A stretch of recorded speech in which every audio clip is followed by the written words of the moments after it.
Hi, I'm Dachi. Hi, I'm Zach, and this, ready? Yep. Is Cincy Now.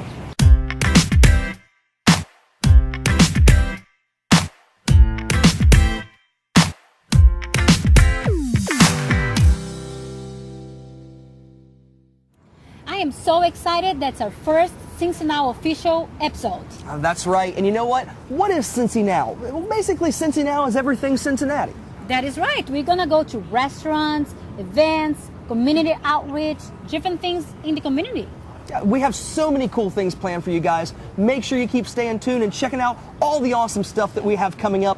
But for right now, we're going to head over to Main Strasse and check out Tachi as she goes to a festival that honors one of Cincinnati's more unique culinary traditions. But throughout my life, we've always had it for breakfast and with eggs or syrup, and it's really a good thing we eat all the time.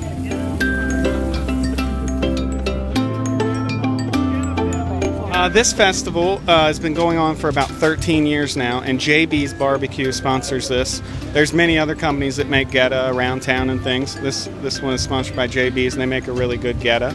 It's a traditional German sausage, breakfast sausage, and I've grown up with it all my life. My grandparents used to make it, and my parents used to make it, and so we've always eaten it, and we've enjoyed it thoroughly, and we've gone ahead and expanded its use. We make lots of different sandwiches with it, Goetta Reubens and Goetta Phillies and things like that. And it's just been a great sausage. Traditionally, it was actually a way to make the meat last longer. When the German immigrants came, they wanted to make their meat last longer, so they would add oats and oatmeal to it. Oh, wow. Get Here's to try some. a Goetta Reuben. Yeah, she should try some. Oh. This is a Goetta Reuben, so it's normally a Reuben's made with corned beef. And we've substituted the Goetta instead. We also make a Goetta Philly on a white hoagie roll with grilled peppers and onions and a cheese sauce. But this is really good, yeah. All right. I sure would like to try. Let's see that. I never had one of those, so I'm excited.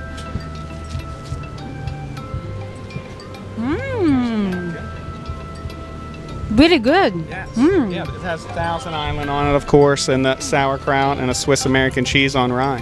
Yep. I have Goetta hash, French fries with Goetta on top, and then grilled peppers and onions and an egg on top of that. That sounds good. Yes.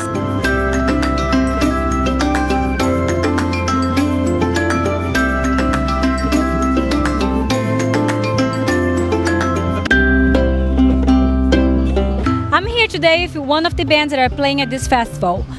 How did you guys start playing at the Goettafest? Zach probably can answer that question. No, I think Chris should answer it.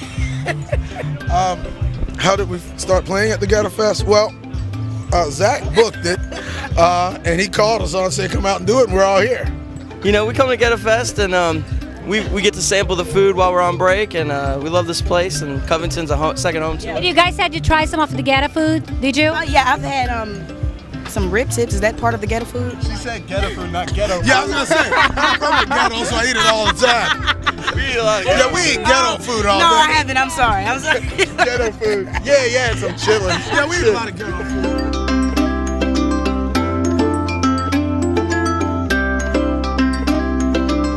What is your favorite thing about the Goettafest? I have to say just that everyone coming out and being able to celebrate together, just a big mass group of people. I think it's really fun and exciting for the city itself. I like all the food, and the music's good, and there's good people and everything like that. What is your favorite food? Just fried Twinkies. I like the Goetta, it's really good, and I just like trying new things and stuff like that.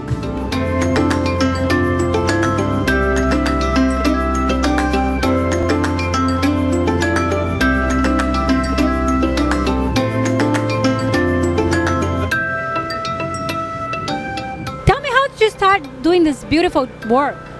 Well, I've been drawing caricatures for almost 40 years, and about 15 years ago I started drawing with both hands at the same time. That is amazing, Mike. You do a great job.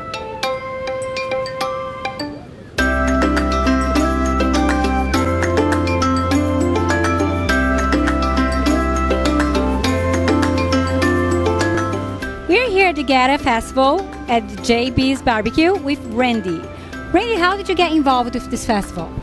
Well, Main Straws approached us to, have our Goetta down here and sponsor it and, cook some different Goetta burgers, cheese Goetta burgers, get on rye with onions, do a hog, supply the Goetta for all the vendors, and then each one of them, do their own Goetta items. Now, what is your history with Goetta? How did you start making Goetta? Well, the company started in 1974, and then I bought it in 2007, and that's how that came about. What is your favorite food? What is my favorite food? With Goetta. With Goetta? Yeah. Just plain Goetta on a piece of rye with a piece of Swiss cheese on top with some sauteed onions.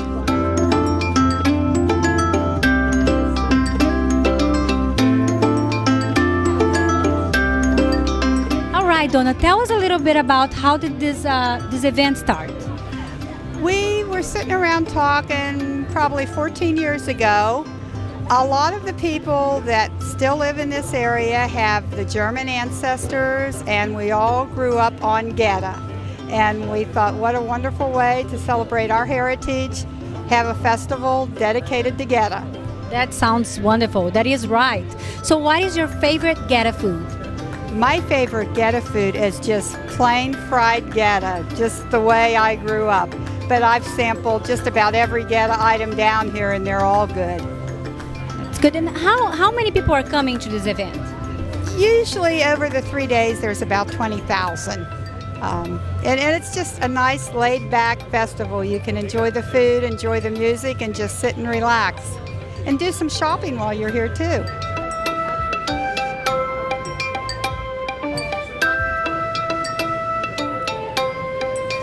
What's your name? Emma. Hannah. What's your name? Kyla. All right. What are you guys thinking about Goettafest?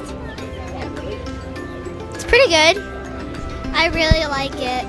Did you guys try any German food? No.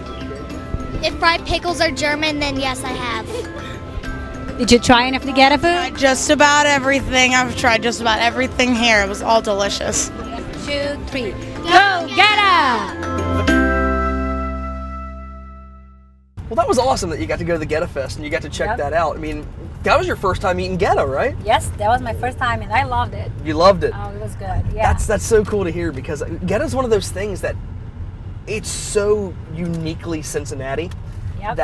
And it's so interesting tasting that people just don't realize that it tastes like if you don't grow up eating it your whole life and whatnot. Because you're not originally from Cincinnati. You're not even originally from America. That's right. I'm from Brazil. You're from Brazil. And how long have you been here in Cincinnati? For 6 years now. 6 years. Yeah. So there has to be something about this city that you really enjoy, because obviously after 6 years, you're wanting to do a show on the whole thing. Because people don't realize actually that you, this is your baby, this is your brainchild. Yeah, I'm so passionate. I love to do like productions, and I thought, you know what, I love this city too. It's the place I'm raising my kids, and just why not just put the two things together and make a show about this wonderful city. So what are your favorite sort of aspects about Cincinnati?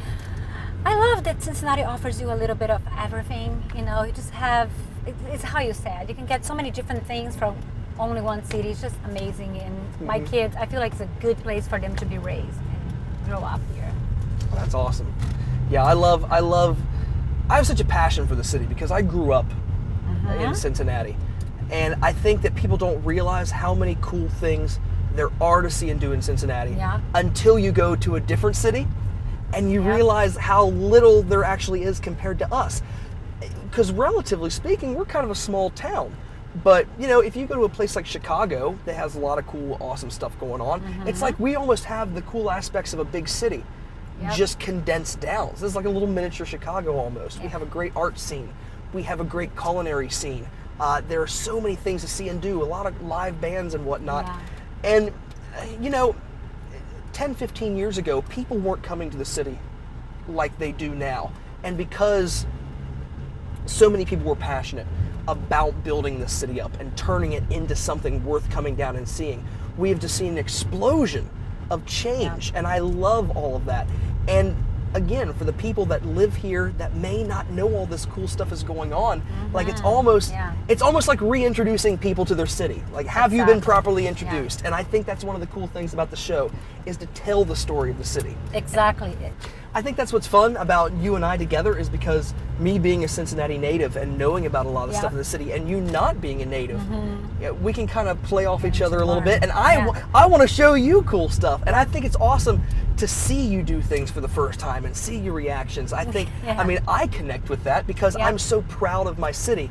It fills me with pride to see someone else experiencing things in Cincinnati and really getting excited about it. That's so cool. And that's really what the show's all about, is showing people these things. You have been just around this area, I know that. You have been to Japs, right? Which is right here. Yeah, we headed over to Japs, and we were talking to the queen of cocktails here in Cincinnati, Molly Wellman. She just came out with a brand new book called Handcrafted Cocktails.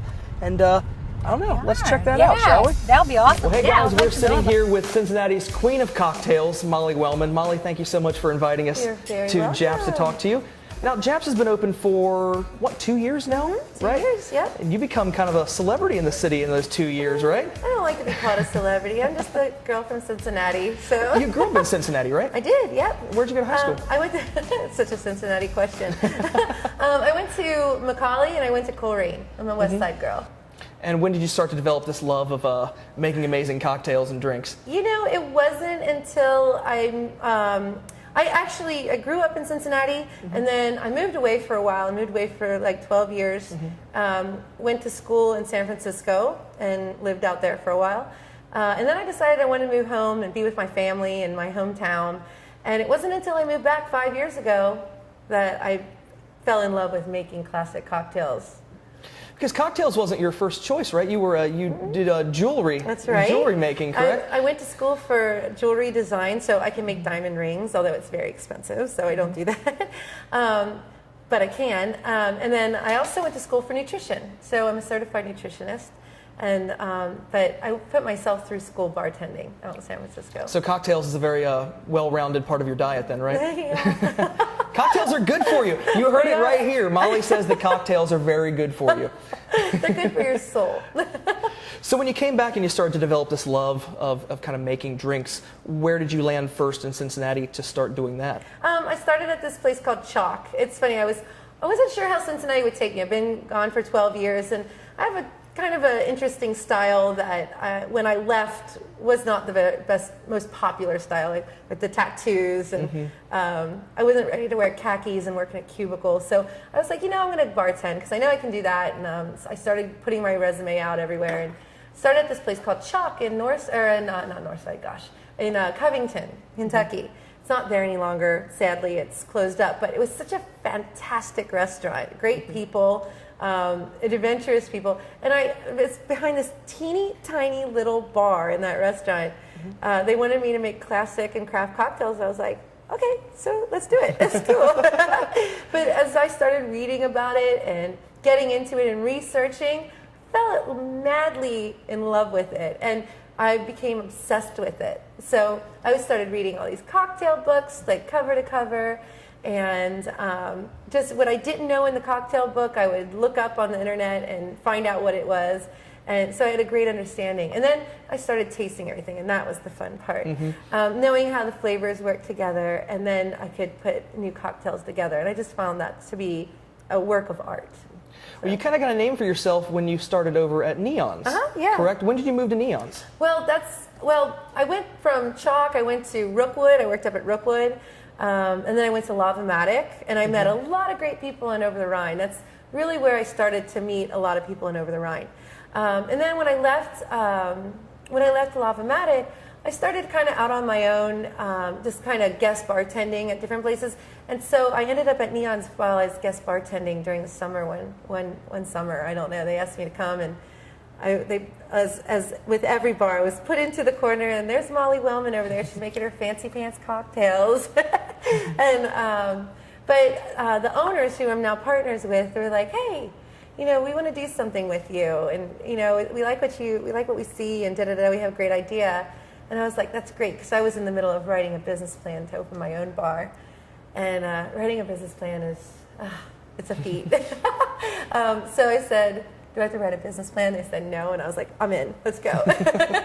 So we ended up working on opening Japs. Yeah, and you kind of get a flair for the old school here, especially. Oh, yeah. You kind of walk into Japs and you feel like you've stepped into a time machine. Yeah. You know, honestly, if you take a look at the bar and you see the nice copper tops and the pressed tin everywhere, it really feels, you kind of create an atmosphere where you want to sit down and you want to learn about the history of something, not just sit and drink all night, but find out about the history of what you're drinking. And I think when you enjoy something like that in context, it becomes so much more flavorful for you.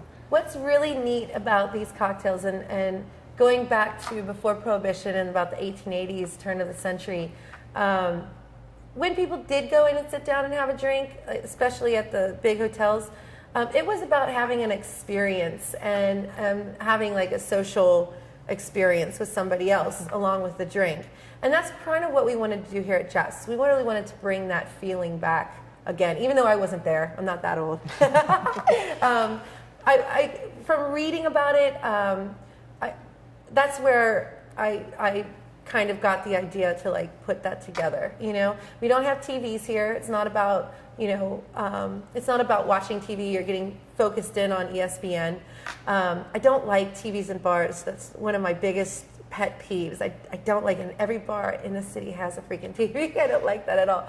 But so I was very adamant about not having that here and having it so you could experience the drink and the people around you, even if you come in by yourself. Absolutely. We have Molly actually just came out with a book. It's not out available yet. It will be, hopefully, by the time that you see this video. It is called Handcrafted Cocktails, the Mixologist's Guide to Classic Drinks for Morning, Noon, and Night. Completely self-written, no ghostwriters for Molly. And it's basically Japs in a book, isn't it? That's exactly what I call it, yeah. I really wanted a book where people could be proud of, the people who live in Cincinnati could be proud of. This is, after doing so much research, I found out this is only the second book, cocktail book that's been written in Cincinnati by a Cincinnatian. So the first one was done in 1895. And you can read about it in this book, too, because it's one of my favorite cocktail books. Well, fantastic. I know that I am going to have a copy of it as soon as it comes out. It will be available for sale here at Japs. I imagine it'll also be for sale at Old Kentucky Bourbon Bar. Yes, it will. And wherever fine books are sold. So make sure you check that out. It's going to be out July 31st. Yeah, we're going to have a big party here at Japs on the 25th. Oh, wonderful. So you're all invited. Awesome. Well, Molly, thank you so much for sitting down and talking with us today. Thank you for the wonderful drink. And I know Cincinnati is a fan of you. You are a sweetheart and a darling for the city. I'm a fan of everybody in Cincinnati, so thank you. And to you, Zach. We wish you all the best in the world. Zach here. We are here at the Red, Pink, and Blue event right on the Purple People Bridge. It's a really, really cool charity event. All proceeds are going to the American Diabetes Association, the Pink Ribbon Girls, and the American Heart Association. This happens every single year. We hope you come and check it out. And Tachi's walking around here somewhere, taking a look at stuff, so we're going to check in with her in a second. But it's a really fun event. We're going to check it out right now.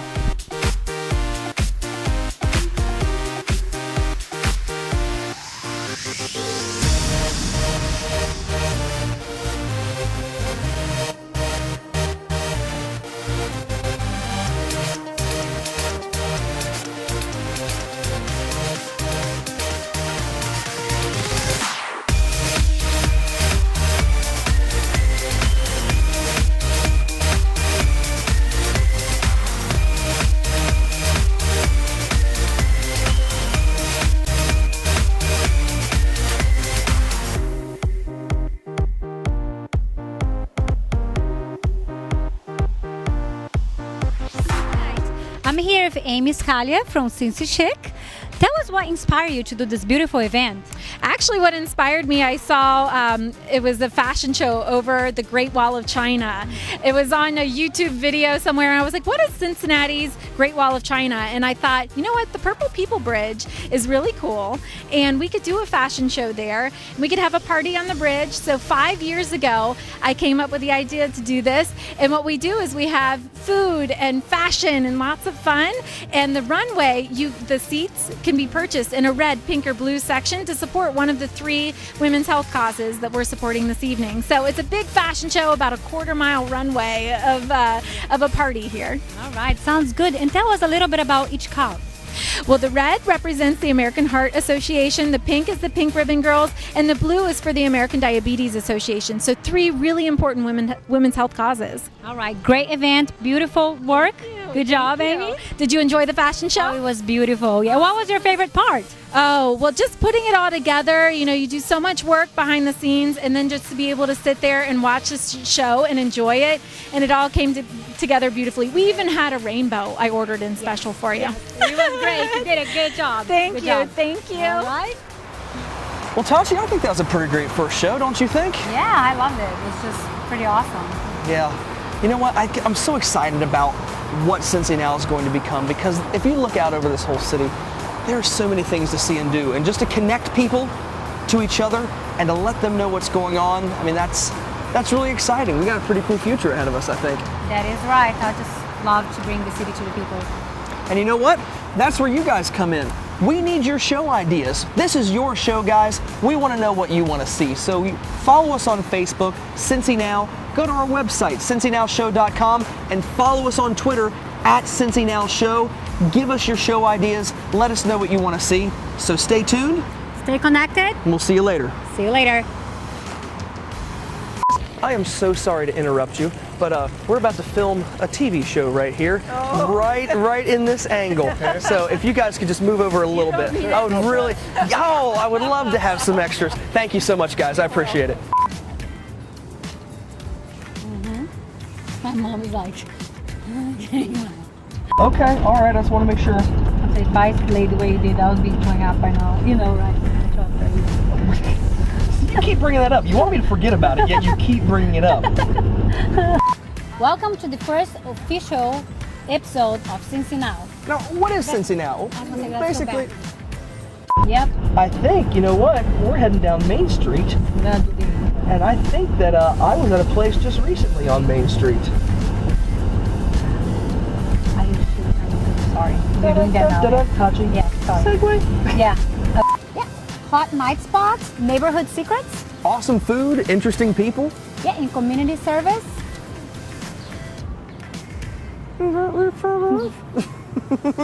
Tell us what you want to see. Follow us on Facebook, Cincy Now. Go ahead and go on our Twitter page. It's @CincyNowShow. And I've screwed it up.